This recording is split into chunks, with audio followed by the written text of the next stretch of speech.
Punjab Kings 5 matches ఓడిపోగానే అందరూ కూడా ఆ ట్వీట్ వల్లే ఓడిపోయారని, కర్మ ఈజ్ రిటర్న్ అని చెప్పేసి చాలామంది వీడియోస్ అయితే చేస్తున్నారు. అసలు ఎవడో పంజాబ్ కింగ్స్ అడ్మిన్ గడ్ వేసిన ట్వీట్ వల్ల Punjab team players, Punjab team suffer అవ్వడం అనేది అస్సలు కరెక్ట్ పాయింట్ కాదు. ఎందుకంటే పంజాబ్ కింగ్స్ ప్లేయర్స్ చాలా మంచి ప్లేయర్స్. అందులో మన శ్రేయాస్ అయ్యర్ అయితే మొన్నే చెప్పాడు, నేను రాజత్ పటిదార్ కెప్టెన్సీ చూసి అడ్మైర్ అవుతున్నానని, T20 ఫార్మాట్లో బెస్ట్ ప్లేయర్ విరాట్ కోహ్లీ అని చెప్పేసి మొన్నే ఇంటర్వ్యూలో చెప్పాడు.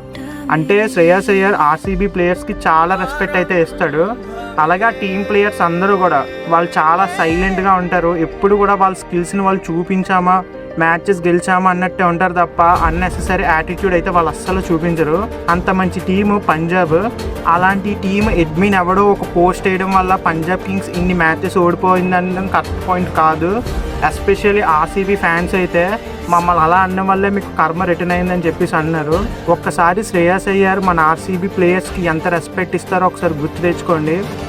నెక్స్ట్ 2 మ్యాచెస్లో పంజాబ్ కింగ్స్ మంచి కంబ్యాక్ ఇచ్చి వాళ్ళు ప్లే ఆఫ్స్ క్వాలిఫై అయ్యి కప్పు కూడా కొట్టాలని అయితే నేను కోరుకుంటున్నాను. దీనిపైన మీ ఒపీనియన్ ఏంటో కామెంట్ చేయండి.